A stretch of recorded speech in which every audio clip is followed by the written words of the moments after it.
ಆತ್ಮೀಯ ಸ್ನೇಹಿತರೆ, journey to ಹಿಮಾಲಯದಲ್ಲಿ ಮತ್ತೊಮ್ಮೆ ನಿಮ್ಮ ಪ್ರೀತಿಯ ಮ್ಯಾನ್ಜೂ ಈಸ್ ಆನ್ ದ ಲೈನ್. ಇವತ್ತು ನಾನು DVG ಅವರ ಒಂದು ಮಂಕುತಿಮ್ಮನ ಕಗ್ಗದ ಒಂದು ಕವಿತೆಯನ್ನು ನಿಮ್ಮ ಮುಂದೆ ತಿಳಿಸೋಣ ಅಂತ ಇಚ್ಛಿಸಿದ್ದೇನೆ. ಅದು ಏನಪ್ಪ ಅಂತಂದರೆ, ಅಕ್ಕಿಯೊಳಗನ್ನವನು ಮೊದಲಾರು ಕಂಡವರು, ಅಕ್ಕರದ ಬರಹಕ್ಕೆ ಮೊದಲಿಗನಾದಾರು, ಲೆಕ್ಕ ಬಿಟ್ಟಿಲ್ಲ ಜಗ ತನ್ನಾದಿ ಬಂಧುಗಳ, ದಕ್ಕುವುದೇ ಜಸನಿನಗೆ ಮಂಕುತಿಮ್ಮ. ಈ ಒಂದು ಕಗ್ಗವನ್ನು ವಿವರಿಸೋಣ ಅಂತ ನಾನು ಇವತ್ತು ಲೈನಲ್ಲಿದ್ದೀನಿ. DVG ಅವರು ಹೇಳ್ತಾರೆ, ಅಕ್ಕಿಯೊಳಗೆ ಅನ್ನವನು, ಅಕ್ಕಿಯೊಳಗೆ ಅನ್ನ ಇದೆ ಅಂತ ಕಂಡಿಡಿದವರು ಯಾರು? ಅಂದರೆ ಸಾಮಾನ್ಯವಾಗಿ ನಾವು ದಿನನಿತ್ಯ ಜೀವನದಲ್ಲಿ ಬಳಸೋ ಹಲವಾರು ವಿಷಯಗಳನ್ನು ಕಂಡುಹಿಡಿದವರು ಯಾರು ಅಂತ ನಮಗೆ ಗೊತ್ತಿಲ್ಲ ಅಂತ ಹೇಳ್ತಾರೆ. ಅದೇ ರೀತಿ ಅಕ್ಕರಾದ ಬರಹಕ್ಕೆ ಮೊದಲಿಗನ್ ಅದಾರು. ನಮ್ಮ ಪ್ರೀತಿಯ ಬರಹ ಇದೆಯಲ್ಲ, ಸಾಹಿತಿಗಳಿಗೆ ಬರಹ ತುಂಬ ಪ್ರೀತಿಯಾದುದು.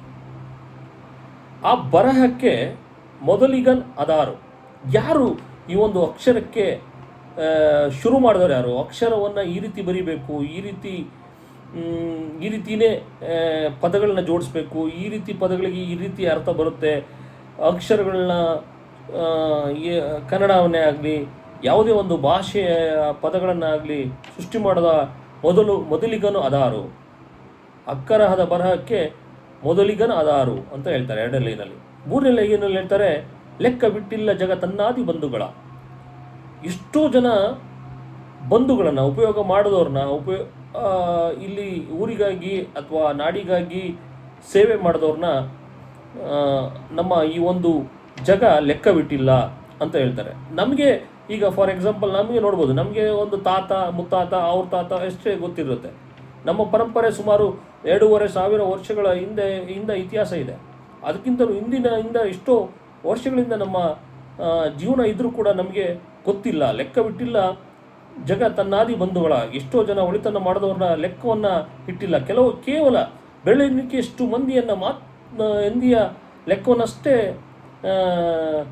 ನಮ್ಮ ಜಗ ಲೆಕ್ಕವಿಟ್ಟಿದೆ. ಆದರೆ ಎಲ್ಲರನ್ನು ಕೂಡ ಲೆಕ್ಕವಿಟ್ಟಿಲ್ಲ. ದಕ್ಕುವುದೇ ಜಸ ನಿನಗೆ ಮಂಕುತಿಮ್ಮ ಅಂತಂದರೆ, ಜಸ ಅಂದರೆ ಯಶಸ್ಸು, ಕೀರ್ತಿ, ಜಯ. ಆ ಒಂದು ಜಯ ನಿನಗೆ ಸಿಗುತ್ತಾ? ಹಾಗಾಗಿ ನೀವು ಜಯ ಅಥವಾ ಕೀರ್ತಿಯನ್ನು ಆರಿಸ್ಕೊಂಡು ಹೋಗಬೇಡಿ. ನಿಮಗೆ ಏನಾಗುತ್ತೋ ಅದನ್ನು ಮಾಡ್ತಾ ಬಂದದ್ದನ್ನು ಸ್ವೀಕರಿಸ್ತಾ ಸಾಗಬೇಕು ಅನ್ನೋದು DVG ಅವರ ಈ ಒಂದು ಕಗ್ಗದ ತಾತ್ಪರ್ಯ ಅಂತ ನಾನಂತೂ ಭಾವಿಸ್ತೇನೆ. ಈ ಒಂದು ಕಗ್ಗ ನಿಮ್ಗೆ ಇಷ್ಟ ಆದರೆ ಲೈಕ್ ಮಾಡಿ, ಶೇರ್ ಮಾಡಿ, ಕಮೆಂಟ್ ಮಾಡಿ ಅಂತ ತಿಳಿಸುತ್ತಾ ನಿಮ್ಮೆಲ್ಲರಿಗೂ ಸಂಜೆಯ ವಂದನೆಗಳು. ನಮಸ್ಕಾರ.